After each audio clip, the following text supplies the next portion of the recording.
Hey there. Welcome back to the Golfweek Amateur Tour, the podcast. Chris, should we tell people how to join the tour? Of course. Whether you're a seasoned member or just tuning in to learn more, we're here to help you dive into the ins and outs of the tour. If you've been on the fence about joining, there's no better time than now. It's a fantastic way to play competitive golf, meet other passionate golfers, and step up your game.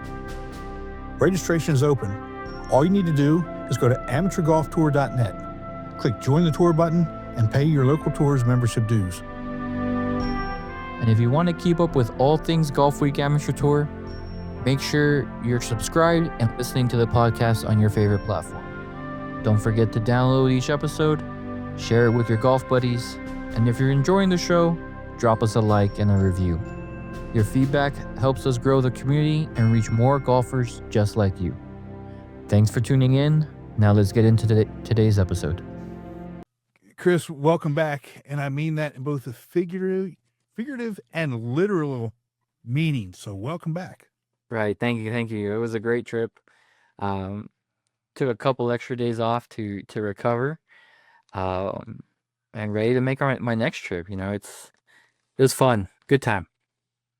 I'm glad you enjoyed it, and I know this was a family trip and anniversary trip, so I know it was extra special. Happy anniversary to you. Appreciate it. I think it's awesome, and you had that time with her and the boys, because as you know, they're growing up fast, and you're not going to be able to have that all the time. So right. No, it was a great time. It was there were some moments where you could tell they were overwhelmed, but you know, it's a good time, and I think they'll remember that for probably the rest of their life, because when you get, you know, traveling around the country is different, but when you got to stay in the same seat for 6+ hours, it's different. It's very different. Yeah, so just tell them next time that you forget their birthday, just tell them I took you to Hawaii. That's to get out of everything past for a while. For a while. Right. So you're back. So you got anything good? Rest a couple of days. You got anything good coming up near future? Just finish up the schedule. Got a 2-day major up north in New Mexico, and then couple local ones, TPC Scottsdale, and then we'll see you at Nationals at Stu Subs. Stu Subs. It's the first spot I'm stopping by.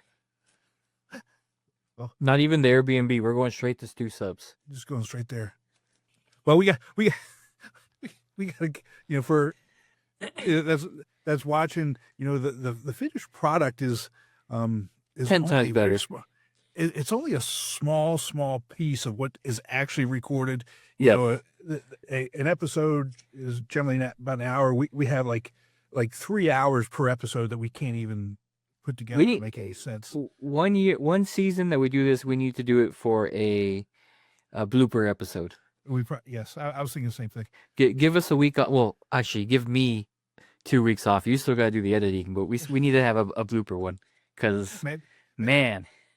Maybe that's what we'll do for the week off between National Championship and I like it. Next season. I'll still work and put the episode together. But anyway, but we got it'll be shorter, but it'll be all worth it. Yeah, we'll see here. Great episode this week. We got a 63, and we got winners from the Virginia Tech Regional. Yeah, Virginia Tech Regional. 63 and winners from Virginia Tech Regional. Hang with us. You're going to hear some great stories. Let's get started. Let's do it.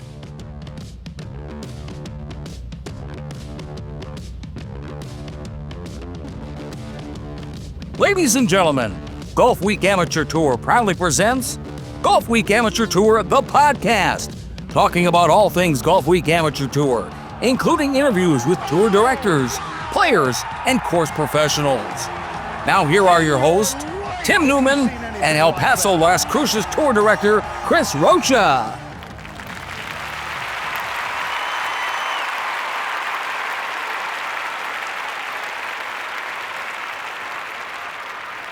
Chris, welcome back. I got to get you one more time before you get on that plane to go to Hawaii in case you never come back. I'll be back. Don't worry about it. I can't Well, leave. I do I worry. can't leave you doing this all by yourself. Yeah, and I'm not getting up at 2 a.m. to do this. I love you and all, but there's just no way. No. So, but we've had a really good weekend recently. Had a couple 63s, and one guy shot, I think it was 63, 68, and Dennis said that's the lowest 2-day score that he can ever remember for a 2-day tournament. So we're not going to talk to him today, but we'll talk to the other 63. We got a good episode. But one thing I want to ask you about, we've been making just a couple of structural changes that maybe a lot of people don't realize, but I've been putting a lot of effort into the YouTube thumbnails. You have. You know that. I know you know that because I send you some pictures that don't go anywhere else. So what I'd like you all to do is just let me know what you think of them, because I'm just putting a lot of effort into them, trying to make them fun, trying to make them indicative to the tone of what we do here.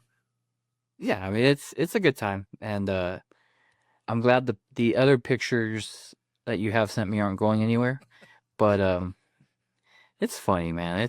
It's all for fun, and that's all that can matter. It is. So, okay, we got a really good episode. Our first guest shot 63. He's been a guest before. He's from the North Central Tour, and I know you all are going to know his name. Let's go ahead and bring in Lance LaCombe. Lance, welcome to the show, bud. How's it going, guys? Doing awesome. Good, man. Another 63, and congratulations. I don't know how you do it. I think it's a little bit of luck at this point. Well, my understanding it's a 63 with no bogeys. Yes, it was. Like I said, we shook a couple of 4-footers for par, and it worked out. That's all right. But That's all right. Take what you can get, man. Don't apologize ever. We talked a little bit offline before we started here. There was a 64 last week or the week before from a kid in Minnesota. His was also a no bogey 64. So, but here's the thing, and we'll get into this with you. He said it was a 64, but it could have been a 61. I like playing the coulda, woulda, shoulda because it tends to hurt my feelings. And there's a good story about hurting my feelings really bad when we left. Okay, let's just jump into it. What happened? So it's at the World Golf Village, the Slammer Squire course. The King and Bears, the other one, and in 2022, I shot bogey-free 62 in a Golfweek event to tie the course record there with Chris Kirk. And we got done today on Saturday. And my buddy was like, "Yeah, it might be the course record." I'm like, "I guarantee you I missed it by one, but let's go ask." So I walked in. The second I walked in, I'm like, "Hey, what's the course record?" This guy's looking at me like, "Who's this guy with the camo hat asking what the course record is?" And he's like, "It's 62." And I'm like, "Okay, I've hurt my feelings enough today." And we just walked out, and my buddy's laughing as much as he can on the way out. But it would have been really cool to tie 2 course records in Jacksonville. That would have been fun. Yeah, and especially at that place. I mean, those courses are phenomenal courses. Oh yeah, they're great layouts. They're tough, and the good thing is, like, almost doesn't matter what tees you play because every tee shot's going to challenge you at some point, depending what you hit. So it's really good for like every flight. Then you're going to get the person that usually hit it the best out there. I mean, some courses are really wide open, and you can kind of fake it off the tee or vice versa in other places. But out there, if you don't hit it straight, you're going to be battling alligator to find your ball. And see, Tim No. doesn't do that. We don't do that. Nope. I'll pass. Hey, do me a favor, just scooch over just a little bit because we're cutting half your face off. There we go. I mean, if people have to look at my face, they got to look at everybody's face. So I'm trying to hide half of it at least. I understand.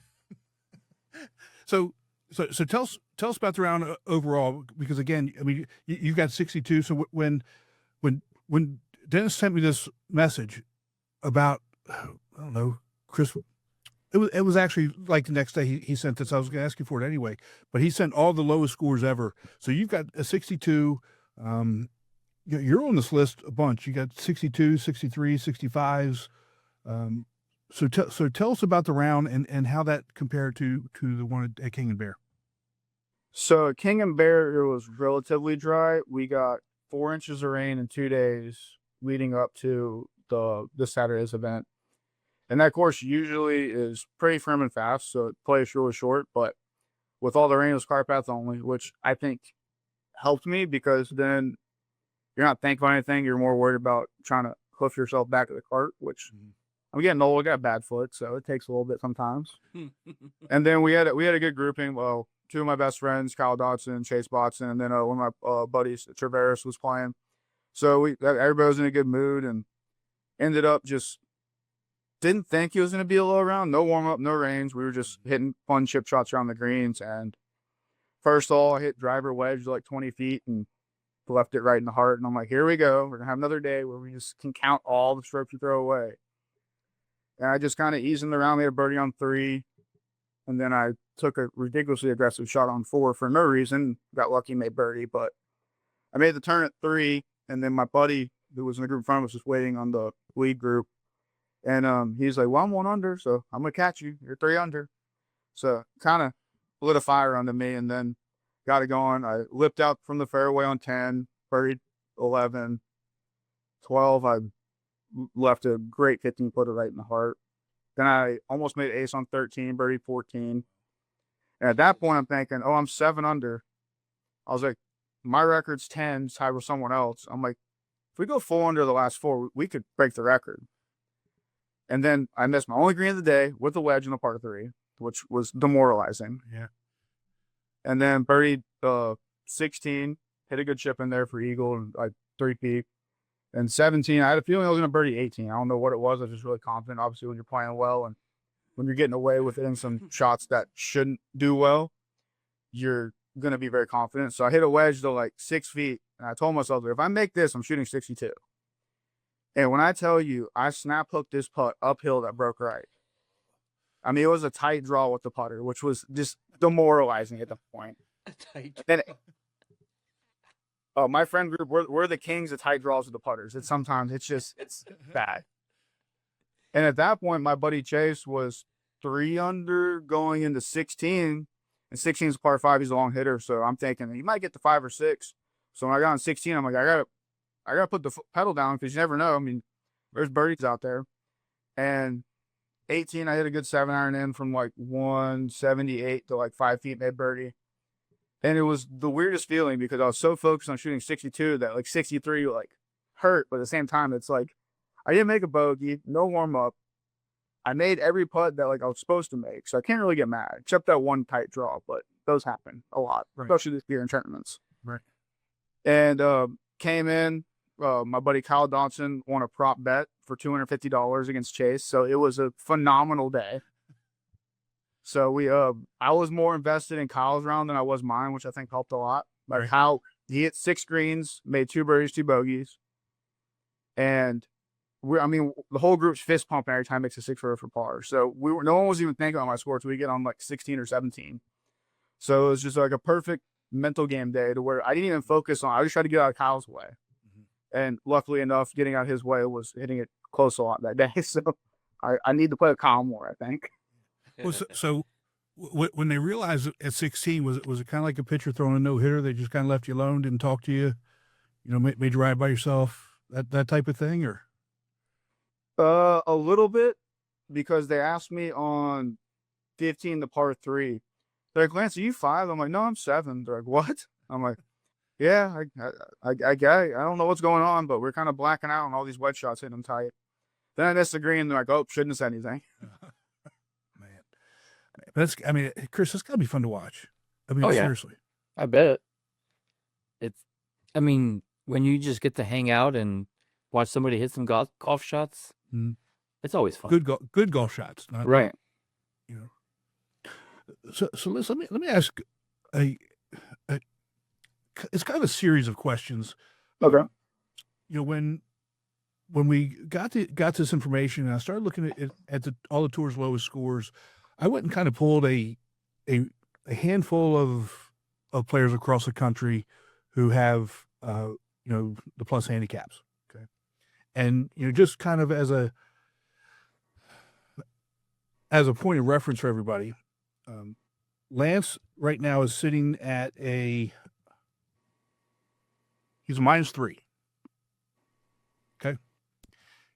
Of your scores, and this is disgusting. I mean, it really is. You don't have any of the scores that are being used are plus scores. They're all minus 7.2, -3.6, 3.2, blah blah blah, right on down the road. And what I wanted to do is I looked at your high scores, and Chris, there weren't many of your whole career with Golfweek, right? Mm-hmm. So there's not many. I think you've got 2, maybe 3 80s and a 79, and everything else is like a 75 and below. Mm-hmm.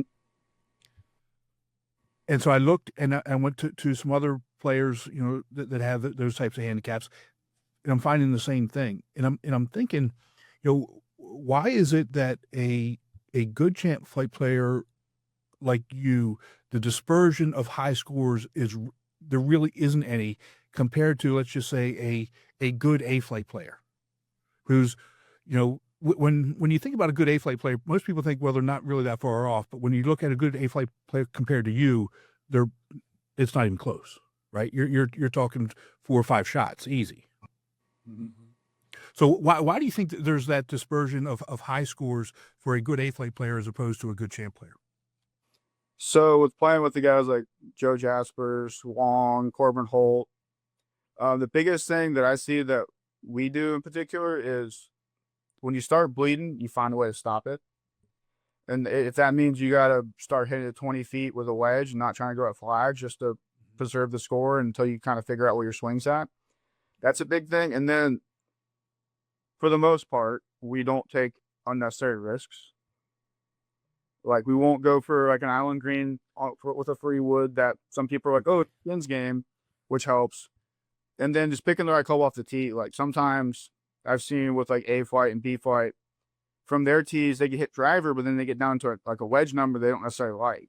Right. And, I would say the average good A flight player is going to make the occasional double from a number they don't like, just because, they get in your head, you think about it a little too much. I mean, it happens to me too. Like, I do not like hitting 9 irons, so I try to avoid those. But it just adds up if you can just make golf as more like a driving range, if that makes sense. Mm-hmm. Like, if you're good from 100 to 120 and you're not that great from 80 and in, I mean, Tiger played the first 4 years of his career trying not to hit inside 80 yards. So if the greatest player ever was doing that, there's got to be some merit to it. No. And I've seen that with like a lot of us when we'll go like with par 5s, if it's like a tuck pin, like if it's a short pin, we're trying to hit it deep. And if it's a long pin, we're never hitting a club that goes deep. And I feel like sometimes we're so focused with like the skin spot and trying to hit it close with a lot of people that you sometimes take a club that you know is going to get there, but might go deep, but you don't think about the bad shot. And it's more like the Decade golf systems where I've been using a lot this year. It kind of helps you pick your targets to where your bad shots are still on the green, and a lot of times they'll turn into the flag more often than not. Okay. So I feel like that's something that the high-level champ fighters do for the most part. But you also have the skill to be able to do that too, right? Yeah, and that's that, and I think that's a key point. So you said like a good A flight player will take a double. How many doubles have you taken this year in a tournament? I took a lot at Fripp Island the first day. I found a couple palmetto trees that were a yard off the fairway that I did not think could stay in there. But I mean, I probably made in Golfweek this year, I probably made 5 doubles, probably. Okay. Yeah, right around there. Okay, so only 5. Only five doubles. Okay, out of however many rounds, 1, 2, 3, 4, 5, 6, 7, 8, out of 9 rounds. That crazy. It is, but again, it goes back to something that you said, Lance. You know where you want to hit it, and you know how to hit it that far. Like you said, if you don't want to hit it to a 9 iron because you don't like your 9 iron, you don't hit it to that distance, and then you don't have to worry about it.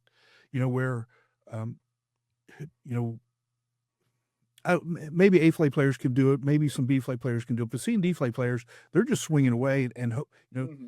let's just say they've hit their 7-iron 180 yards once, and then you think they hit their 7-iron 180 yards when they probably hit their 7-iron maybe 150, 160 yards. 100%. And so they're taking that outlier as a standard, and you're I mean, you've hit so many, you know how to hit that distance, and then it comes back down to making that score, making that handicap, right? Mm-hmm. So for example, how you get to your -3 is different than how Jeff Wong gets to his. Yeah. Right. Yeah. And it's no different than an A-flight player who's a 5. How they get to their 5 is how somebody else gets to their 5.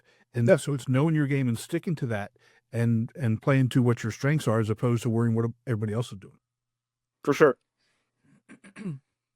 Lance, let me ask you this real quick. What advice would you give somebody that's not a champ flight player? Because I mean, as much as you all will take advice, you guys have your own set game. But somebody in a lower flight, what advice would you give them if they're struggling bad and they know they're a better player than what they're playing? I would say majority of the time it's accepting that bogey's not that bad in the grand scheme of things. Because like we'll talk about it. We have a bunch of big friend group that plays all different flights, and we'll talk about how like B flight, C flight, D flight, 3-shot lead can go away in one hole. I mean, it can any flight. I did it last year in an event. It was great. Made a great 8 from the middle of the fairway. It was beautiful. But it's just kind of understanding sometimes if you don't have the shot to hit on the green or to hit it in the spot that you think is going to make it, like, the hero shot's not always the play. So if you're in a spot and you see the pins back right and you have a weird line, you don't think you can take it on, but you're going to try for no reason, I feel like that alone is going to cost you probably 2-3 shots around just from not just like almost accepting that like making a 5 is going to be fine. Like, I mean, the tour guys talk about all the time that bogeys don't kill you, doubles do. So for champ flight, it's more like double avoidance, but really in the grand scheme would be bogey avoidance. But anything in the higher flights, I mean, double or triple, getting away from those is going to save you a lot of strokes and help you move up quick. It's going to lower the handicap a lot. Cool. Because everybody has the ability to hit a great shot. Everybody can hit a good shot, one up there or whatever. But the biggest thing that separates the champ flight from the A and the B is that the bad isn't, a re-tee for the most part. Right. And that's huge. Mm-hmm. The penalty strokes, the re-tees, whatever it is, it's one thing I would almost say to miss hit, like and miss a green and take a stroke there, bogey in there because you missed the green and then get it close, as opposed to, you're giving a stroke away by hitting it into a penalty area. Yep. Dropping 2, hitting 3 now all of a sudden, and now you're from a mental and a mindset perspective, I mean, at least me, I've lost the hole because I'm pissed off because I gave a stroke away, and hopefully I'll make bogey, but more than likely, like you said, I'm going to make double because I messed up, and then my mind isn't right, and so it compounds itself. Yeah, Interesting. for sure. Got that, Chris? Yep. Get your mind right. Get your I'm mind. trying. I'm trying. That's why I asked. So, Lance, what other big tournaments you got this year? So not this weekend, but the next weekend, the second to last week of July, we had the City Amateur Championship, which has been circled for a while, and then I have the state match play the week after. So I got those two, and then I'm going to play the North Central events. We're playing University of Florida, Skyview. We have the season enders at Juliet Falls, which anybody listening, Juliet Falls is one of the nicest courses in the Central Florida area, so definitely wouldn't miss that one. And then other than that, Nationals is circled on the schedule. I want to finally get myself in a better position than losing in a playoff. So we're going to try to keep it together for 3 days. Hey, that's the key. Lance, I believe in you, bud. Let's talk about the is it City Am? Yes. Okay, we talked about that a little bit last year, and that's an important tournament for you. Why is that? So for that, it has world amateur golf rankings points. So you can get points for just playing in it if you're already on the system. But for that, if you win that, usually you get exempt into like bigger events. Like if you win a city championship, for the most part, if it's a 3-day one, you'll get into that Gasparilla, which is the second biggest mid-am event in the world. That's in Tampa, Florida. That is an awesome event. I played for the first time this year. I've never played in front of so many people. There was 10,000 fans out there the last day. Wow. So just playing good in the big events with ranking points is big because then, I mean, at one point I got to right around 1,000 in the world ranking this year. Then we had a rough March, but it's the better you play, the better you can move up there. And then it helps out with getting into big events and then getting exemptions and stuff like that as well. How'd you do in the Gasparilla? I finished T31 out of 156. I was in contention going to the back nine and made a double that wasn't on Golfweek, but I made a handful of those that weren't on Golfweek. But To me, those don't exist at all. We just worry about But yeah, it was a great event. The course was amazing. That's probably still the hardest golf course I ever played. So it was a really fun event, and looking forward to playing it again next year. So that's definitely probably my biggest event every year. But Nationals is one of those that it's circled every year. I try to sneak the course, try to like get all the courses out of Dennis's brain beforehand. I want to know what's going on, which, as you know, takes a lot of coercing. It does. It does. I don't know if everybody knows what's going on. I'm not giving up too much, but I covered a tournament for Dennis this past weekend, and when Dennis texts or Dennis sends emails, you got to decipher some things, man. And I'm sitting at the scoring table with Susan. I'm thinking, we got to make a decision. I don't know what this means right now, and I'm trying to figure it out. I said, Susan, you text back and forth with him all the time. What does this mean? She looks at me, I don't know. But yeah, it's Dennis will play things close to the vest, and then you got to figure some stuff out. But God bless him. I mean, the courses are out now, though. Yes. I think champ is Hampton Hall Country Club at Hilton Head, and I forgot the third one. Well, it might be Oyster Reef, I think. I'll tell you what, let me pull it up. But if you're at Hampton Hall and Country Club, I'm expecting low scores like you had a couple years ago. Honestly, yeah, I like Hampton Hall. It's fun. That's one of my courses we played. Yeah. I love Hampton Hall. And here we go again, Chris. I love all the courses, but seriously, Hampton Hall, Country Club, and Golden Bear and Jones. Golden Bear, yeah, are some of my favorites there. I love them. I mean, I say they're all my favorites, but he can't make a decision. Has a great finishing stretch at Jones. It's so good with that because the wind could pick up and the holes that you would think you could score on can be like you're trying to survive and make par. It's just a really good finishing stretch for sure. Yeah. So yeah, I can't find that list off the top of my head, but if you're if you guys are at those two courses, Hampton Hall and Country Club, it's gonna be low scores. Looking forward to that. Hoping so. Hopefully the game rounds into form there. Now, hopefully I didn't like play too good now and then struggle a little bit coming in, but we'll see. I mean, yeah, you know your game better than anybody else, but I mean, this is right about the same time last year that you shot the 62, right? Let me pull it up. something like that. I think I shot 65 and 67, 65 or something like that. 1, let's see here. 65. Yeah. So he's got your highlight on here a bunch of times, but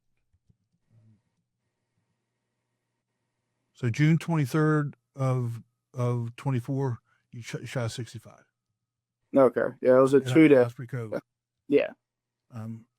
So I mean, it's 3 weeks apart. I mean, I think you're in a good spot. Maybe I figured out when to play tournaments. Right time. That's awesome. All right, bud. Well, I'm hoping I see you before nationals. That if you get any more low scores like this, let me know, and we'll get you back on. but I love what you're doing, man. It's pretty awesome. Thank you. Appreciate you guys having me on. Take care of yourself. You too. Talk soon. Let's take a break from the show to hear about Srixon's ZX Mark II drivers. ZX Mark II drivers are for major players, major winners, major power. All new ZX Mark II drivers, only from Srixon. Tim, it's always great to hear players shoot real low. I'm telling you, when I get to play with HB or Ty Taylor, some of my champ flight guys, and just watch them play, sometimes I forget that I'm playing in a tournament because it's just so majestic is the word that came to mind. 63 is not a thing to sneeze over. Anything that starts with a 6 is nothing to sneeze over. But it's just awesome. And, if these guys keep playing the way they are and they keep getting better and momentum keeps building, Nationals is going to be a shootout for them. I know. It's like we said, if they're playing those two courses, Hampton Hall and Country Club and whatever the third one is, there's going to be some low scores, and that's going to be a good time. Yeah. I mean, I wouldn't be surprised if there was a 3-4 player playoff. I would not be shocked. I'm good with that. It gives us a couple extra minutes to do what we do. Right. But I love Lance. I mean, he's such a good guy, so down to earth, so willing and open to talk with us and give us what really happened. Right. It's. But I think that's what's cool with our tours. These champ flight guys aren't above themselves. They don't think that they're the best ever. Like, yeah, shot 63. Oh, what? You want to talk with me? Yeah, let's talk about it. I don't care. Like, it's just cool to be. We don't have to fight them to come and just hang out with us. Yeah, because you text him, can do it. He's 10 minutes later. Yeah, man, we're good. Yeah, let's go. So I love that, and we'll talk a little bit in the closing about some of the scores, low scores historically and this year, because I brought a little bit of it up in the interview with Lance, but if we get to a little bit more detail with some of these scores, it's incredible. I mean, right. When you actually look at some of the scores and the indexes and how these things are falling out, and a lot of times, I mean, I didn't know this. I'm sure you didn't know until you actually see some of the data here. It's mind-boggling. Right. We'll get into it later, but it is pretty cool to see all this data. It is. So, and I can't wait till next episode to talk to the other 63 that happened this past weekend. So, we'll catch up with him in a couple of weeks. But went out to Blacksburg, Virginia Tech Regional, and let me tell you something. And I know people are probably tired of hearing me say this, just like my favorite courses. If you didn't go, you missed out. You missed out. You put this on your bucket list. It's a beautiful place. It's a phenomenal course. Obviously, Lau runs a good tournament, and it was a great time. Great time. That's awesome. And so, interviewed winners, and we're gonna hear those interviews here in just a second. But we were going to do it live, but you were in Hawaii, so we couldn't do that. You're busy surfing or whatever it was that you do in Hawaii.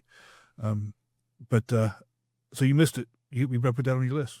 I will, because remember my crew that I travel with, they're not doing anything in the early part of the year because it's too cold. Oh, so I'll have to put that one on there. We'll pencil it in. Oh my god! I just can't do it, man. You guys. Well, let's go ahead and hear some of these stories, and we'll catch you back up in the closing. Let's do it.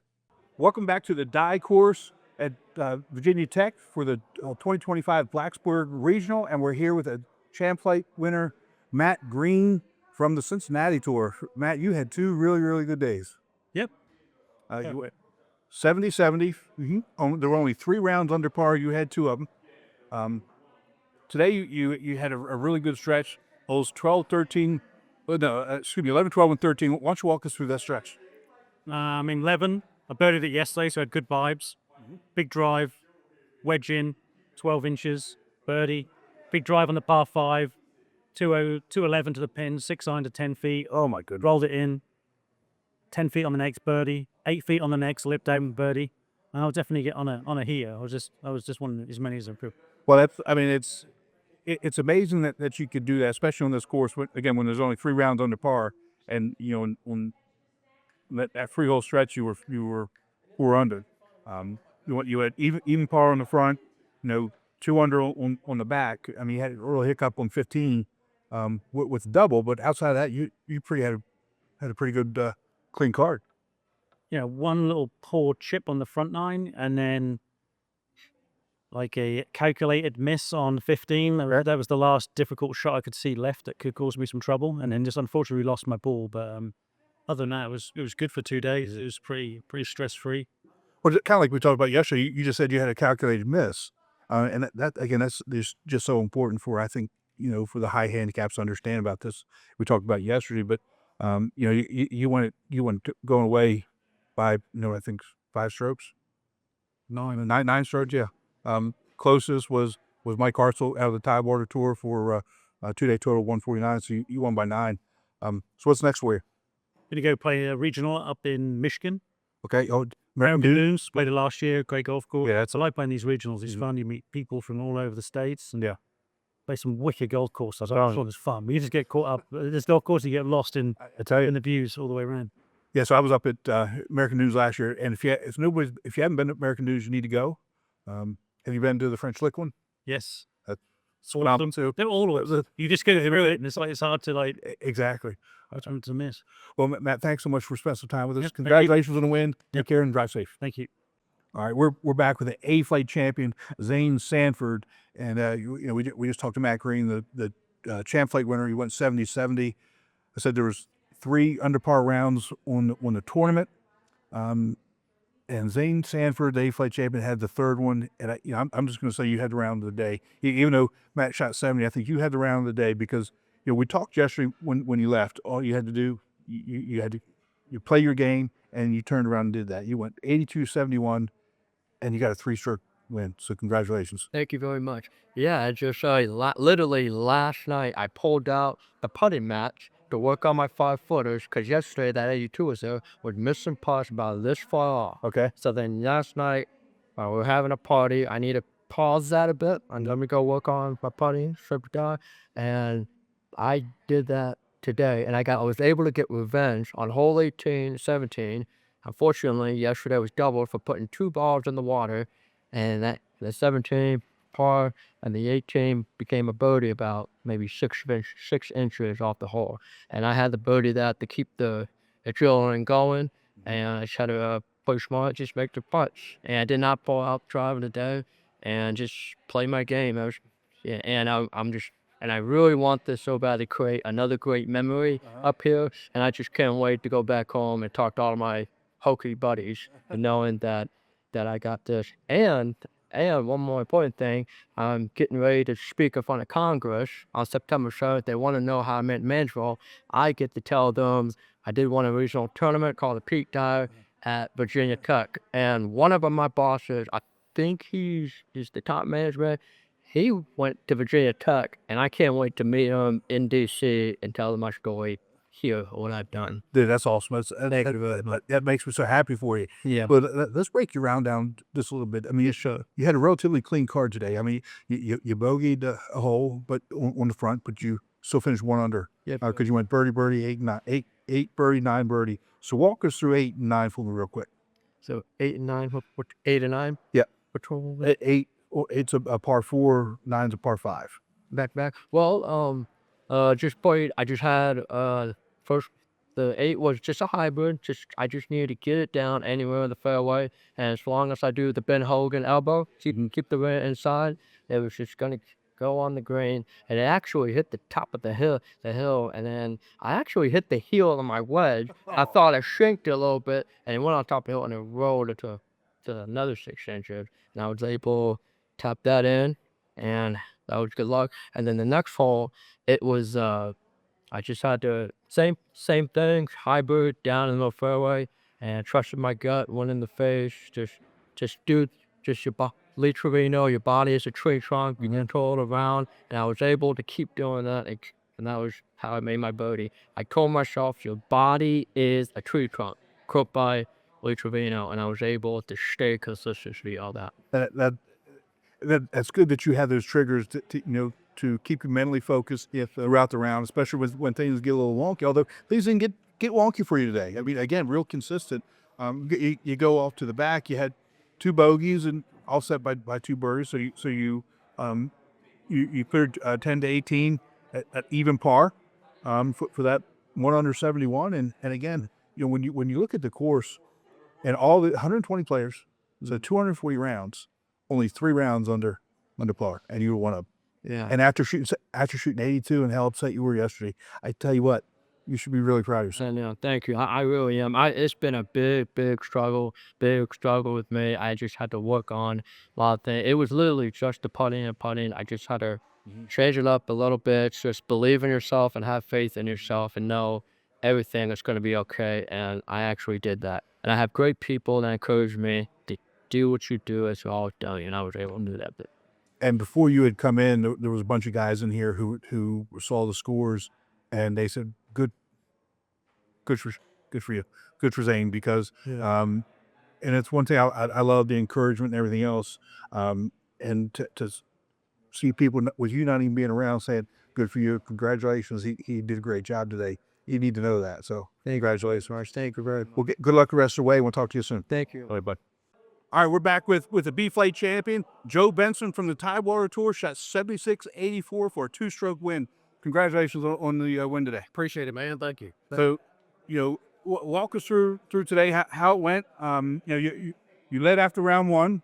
All right, walk us through the round today.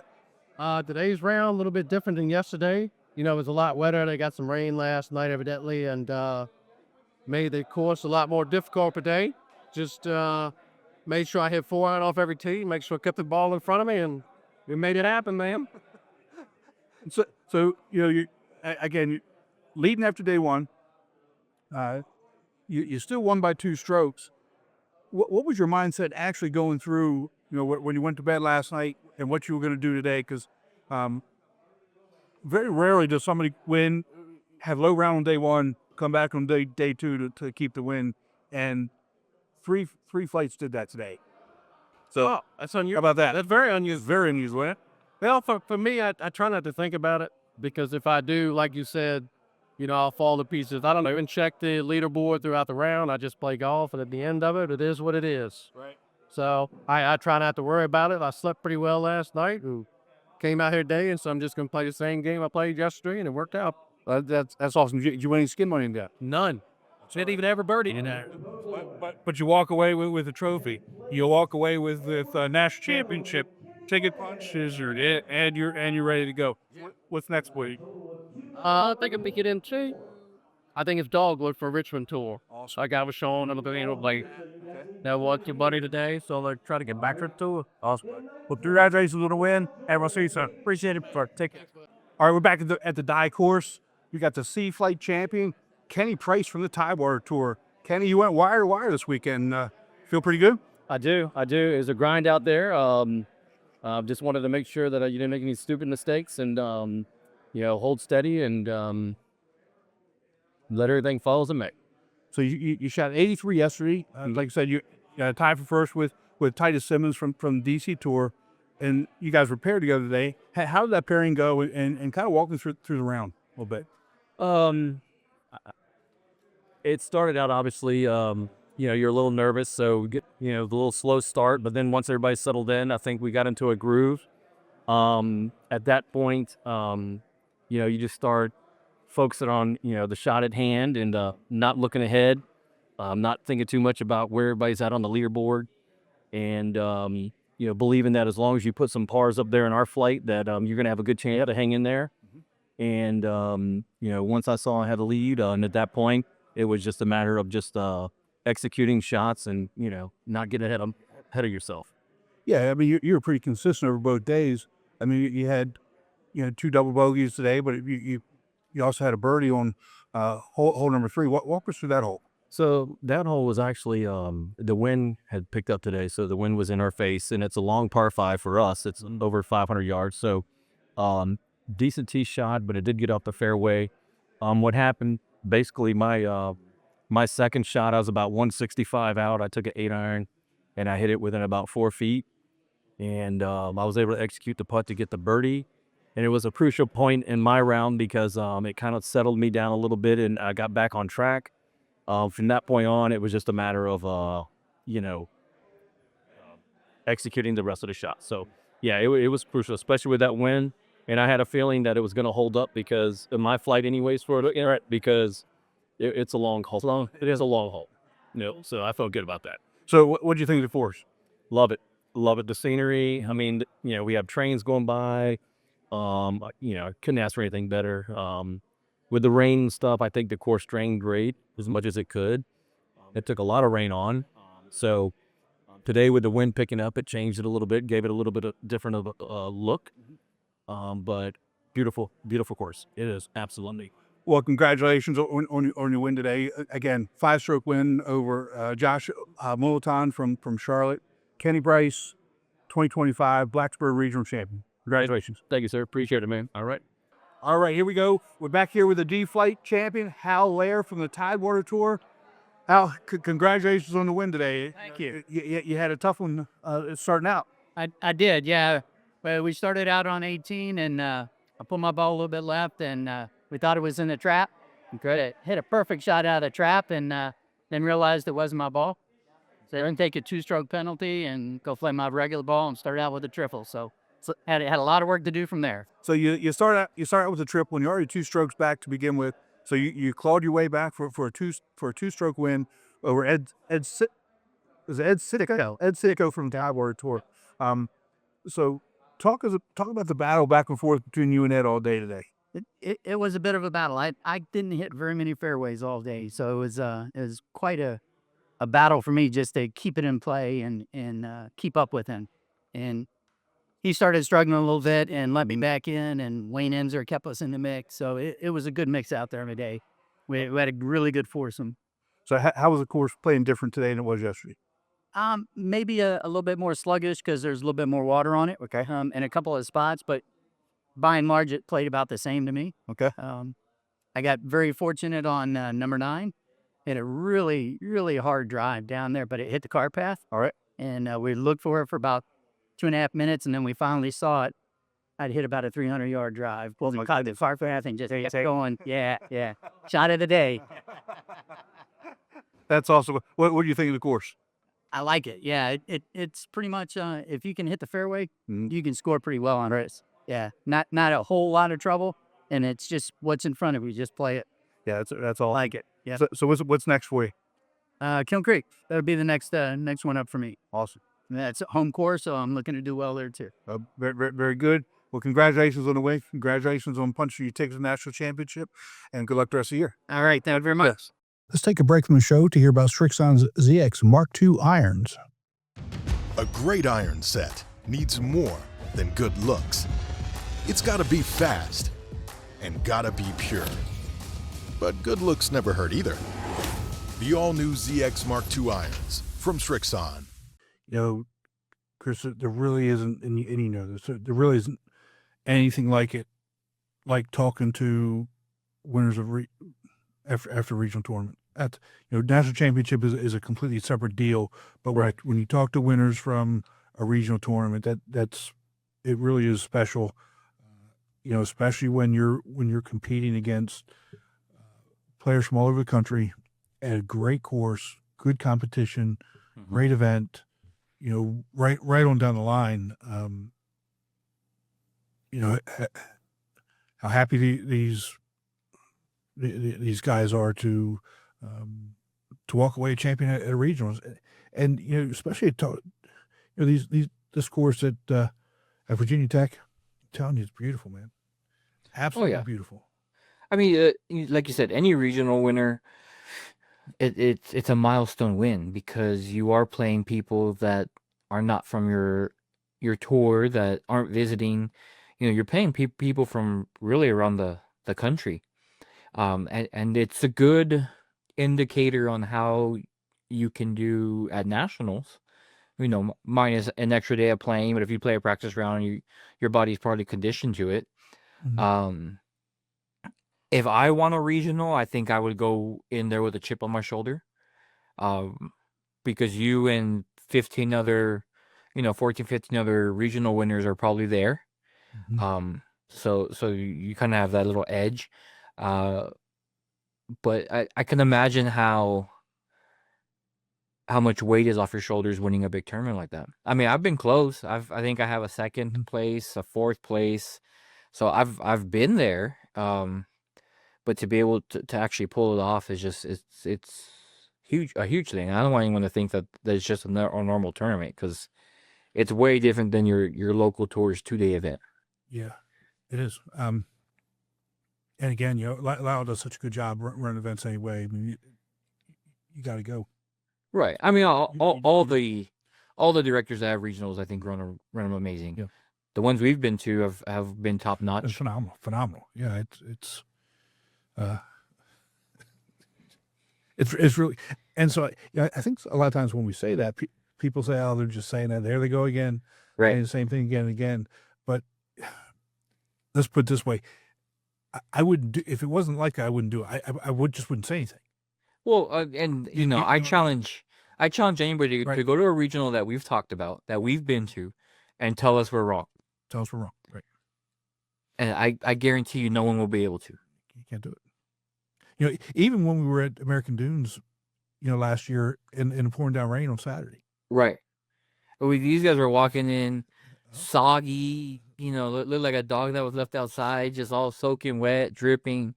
And, I mean, yeah, they were probably upset because they had to deal with the rain, but it's part of the game, It happens. Luckily, it was just one flight that it happened to, so they were all out there and had to deal with it. But you come back Sunday and you play your day 2 round, and anything can happen. And, it's the people you go with too, because usually with these regionals, if they're people from out of town, they're bringing a handful. They're probably not going just by themselves. Exactly. These trips are planned ahead of time. So get on out there. I'm just telling you. Bill Persecki, the Chicago tour director, sent me an email today asking if we were going to be out at Grand Dunes. Unfortunately, we're not. It's next week, and you just come back from Hawaii. You got to take a nap. Yeah, it's gonna be tough. But one day, one year, Tim, we'll get enough sponsors. We can go to every single one, and we'll make sure they all spread them out, and we'll hop into your RV and we'll just go. We'll just drive. That's how we'll spend the summer. Yeah, we'll just do it. Jack and Diane, Jen and Diane will say, "We'll see you when you get back in November." Yeah, because we'll have to end the trip at Hilton Head, and then call it a day. And then we'll take a whole month off. Yeah, exactly. Well, you're back. You got kids start school. You get a couple days to yourself, and then we're right back at it for you. So, obviously, still a lot going on. We got. It's only like 45, maybe 60 days tops left in the season. It's quick. Season. It's gone by quick. So I would suggest you if you haven't signed up for the rest of your local tour, do that. Sign up for tournaments. I guess the last 2 regionals. Do that quickly if there's space. Right. There may not be space anymore, but and then let's buckle down and get your handicaps right. Get them down and let's get into national championship. That's what I say. Yeah. No, it's gone by quicker this year than I think last year. I mean, maybe for me it's because I had big trips planned, but it's been awesome to see some great golf played all year, so far, and man, I can't wait to see that leaderboard come national championship, because if the guys that we've talked to all show up, it's gonna be a dogfight. Mm-hmm. Yep. Well, we know Lance will be there. I mean, if Lance would go, and he'd camp out there if that's what it meant. Right. I mean, he's hungry, and I can't wait to next episode. Talk to the other guy who shot. I think he shot 63, 68 in 2 days. Jeez, I shoot that in PGA 2K25 on my PlayStation. Probably on easy mode. After what, 500 rounds to practice to get that? How many mulligans? Yeah, it's insane to see what these guys scores that you sent me. Mhm. I mean, I think the 80s and above, those bad rounds that they have stand out more than all these good rounds. Well, to a certain extent, yeah, and that's what makes it really so interesting, right? I mean, so like Lance had two bad rounds almost back to back. So he shot an 80. Wait a second. Now this is okay. So here we go. This is what it was. Let me just double check, make sure that I have my dates right here. Yeah. So he shot an 80 at Atlantic Dunes, the national championship, which, he mentioned that first day at Atlantic Dunes, the winds were blowing. Right. And then he shot 70 at Golden Bear the next day, and then turned around with a 79 at Atlantic Dunes again. So he had his, two of his highest rounds almost back to back in national championship on a very, very difficult course, which, and what are you gonna do? I mean, that happens, but and then he shot an 80 at Fripp, and he kind of walked me through that. Just a lot of it was bad luck there, but he's got 3 80s and a 79 out of 67 rounds. Mm-hmm. And the rest are, 75 and below. So, and again, Joe Jaspers. So Joe's got history all the way back to 2009. So, he's got a couple more higher rounds, but you're also talking, a decade more. So, but you're still only talking 81s, 82. The crazy thing about Joe Jaspers is I'm looking here, right? And obviously your handicap is your best 8 scores past. He's using only 1 score from this year in his 8 lowest scores. It's insane. It's wild. I mean, and they're so tight, 73, 72, 73. And he can go out there and just throw up a low 70, 69 and call it an average day. Yeah. Unbelievable. So, well, Jeff Wong.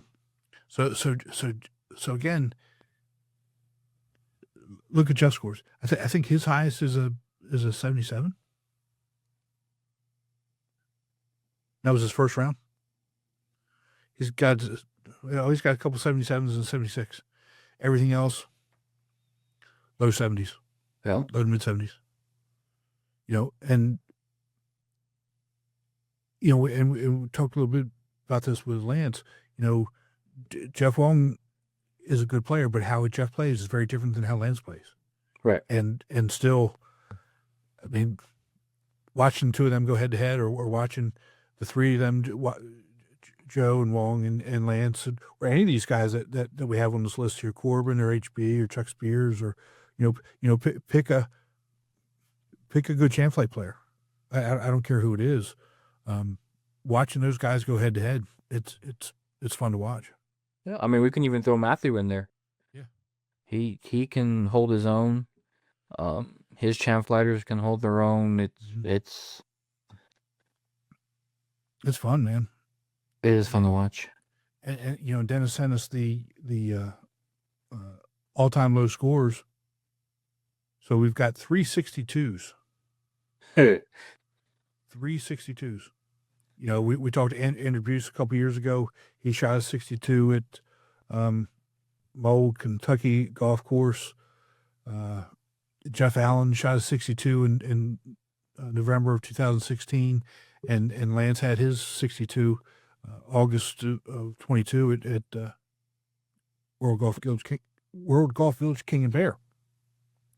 You know, bunch of 63s now. 1, 2, 3, 4, 5 63s because we got one that's not on there. Won that national championship. Won national championship. You know, it's just go down this list. It's unbelievable. It really is. Matt Mitchell had a 64 this year from Nashville. Unbelievable. One day I'll be on this list. I hope you are. I hope you are. You know.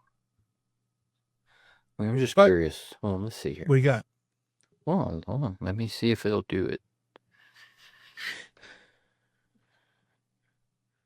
Joe Jaspers on there 1, 2, 3, 4, 5 times. HB twice. Lance 1, 2, 3, 4, 5, 6 times. Will Morgan twice. Chuck Spears 1, 2, 3, 4 times. Jeff Wong 1, 2, 3, 4, 5, 6 times on that list. That's insane. Yeah, so Chuck Spears shot 66 when we were out there at the regional last year. Yep. Wow. It's good times, man. Good times. I'm in awe of that great golf that's out there. Well, hold on a second here. Let's look at the 66s. So just close it. Well, 66s, okay. Okay, so there's been 1, 2, 3, 4 66s shot at the club at Irish Creek in Charlotte. So what you're saying is I need to go play there and maybe I'll get a 66. Maybe. And so this is funny. So Jim Autry shot a 66 on June 29th of 2013. Uh-huh. And Joe Jaspers turned around and shot 66 on June 30th, day after. Yep. So I wonder who won that tournament. Pull it up. See? Let's find out. You've opened the can of worms, my friend. See, that's 2013 Charlotte. You got it? No, I was checking a different stat. All right, I'll pull it up. I'll get it.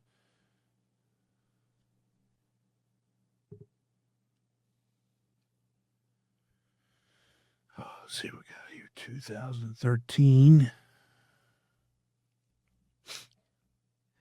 Well, you pull that up. September 10th, 2018. 66, 2 different tours that day. Wow, this is interesting. Neither one won. Jim Autry won by 2 over Joe and Scott Patnode. Wow. So Joe shot 74-66, Patnode shot 69-71, and Autry shot 66-72. Wow.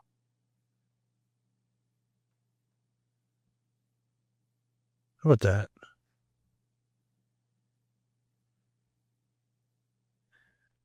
Look at this. Oh, You ready? okay, so Dennis shot 88-80 that day. You have to put that one out there. All right. National Championship 2022. Okay. Hampton Hall. October 15th, HB Kim 63. October 16th, Genki and Lance 6465. And we know that we talked about that one. That one went to the wire. Yeah. For a champion. Yeah. That's good times right there. Yep. Very good times. It's good for them. What we need is we need people to give us some money for the raffle for the clubs. Don't forget that. Yes. We do it. We want to get you out there to at least TPC this year. We need you out there. We almost got you at Firestone. So we need to get you out to at least one. I know I threw that out there, but it was too cold for you. Yeah, I'd stay inside anyways. I know. With the clubhouse they had, I should have stayed inside too. Oh boy. All right, my friend. Glad you're back. Rested for the final run up to nationals. Yep. We're rested to the run up to TPC. You choose. Let's do TPC first because I'm gonna win that one, and then have an easy way into nationals. All right, bud. Sounds good to me. Just gotta get back on the routine, man. Gotta get back on the practice regimen. Do that. Yeah. Now the kids are back in school. We don't have to. I don't have to worry about it. I can just go hit the range for 4 hours and go pick them up and make dinner. There you go. There you go. Well, send my best to the family. Likewise. Get some rest, and we'll see you soon. Do me a favor. Don't send me any more Stu Sub pictures, yeah? Well, I was going to tell you if I make it out to TPC, I'd bring you a Stu Sub, but that's a lie. Yeah, it's not going to make it. It would never make it. No. Dude, it wouldn't make it off the island. Checking all those stuff and eat it. See, here we go. There we go. Here's the thing, okay? I think, and you need to pull this. Either you or JR need to pull this. I know JR is listening. When we get to nationals, we need to go and have a small segment at Stu's place on our iPhone, so we don't have to do the whole setup or anything, but something to where people can understand. We can do a review, our first review on the podcast. You could do that. That wouldn't be that hard to do. Because here's the thing, we talk about it so much. I think we need to let our viewing audience see exactly what we're talking about that don't know about Stu Subs. Dude, we could do that. We don't even need a reason. Honestly. There you go. I mean, the reason. No, we need the reason so we can go. Okay, more than once. I can't figure out why I'm fat, but okay.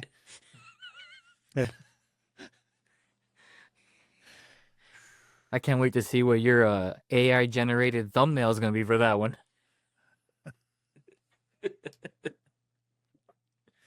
It'll probably be one that can't be shown anywhere. Probably. It'll still be funny. Maybe what I'll do is I'll put some of those first AI generated pictures that were generated up. Us with no shirts on. Oh, geez. People would love that. Oh, man. That might get me in trouble. They'll definitely know it's AI generated. Yeah. I understand. Oh, boy. All right, man. It's always fun, man. It's always fun to do this. I laughed way too hard. Glad you're back. We'll talk to you soon. Yes, sir. Be safe.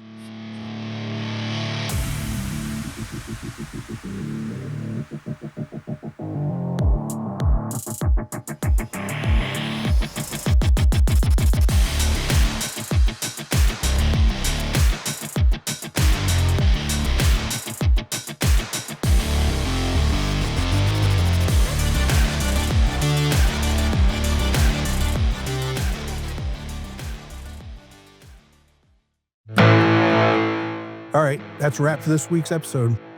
But Chris, after all this time, you would think we would remember this stuff. We forgot to tell people how to register, didn't we? Yep. Take it away. Well, if you're not already part of the Golfweek Amateur Tour, what are you waiting for? Grab your clubs, join the fun, and see what competitive golf is all about. You can sign up today and start meeting some incredible folks who love the game as much as you do. All you need to do is go to amateurgolftour.net, click the Join the Tour button, and pay your local tour's membership dues. And hey, don't forget, if you're enjoying the podcast, you can catch us on all of the major podcast platforms. Be sure to download, share it with your golf buddies, and throw us a quick review if you're feeling the love. It helps us keep bringing you the good stuff and reaching even more golfers out there. Thanks for hanging with us, and until next time, keep swinging and having fun out there. We'll see you next time. Take care.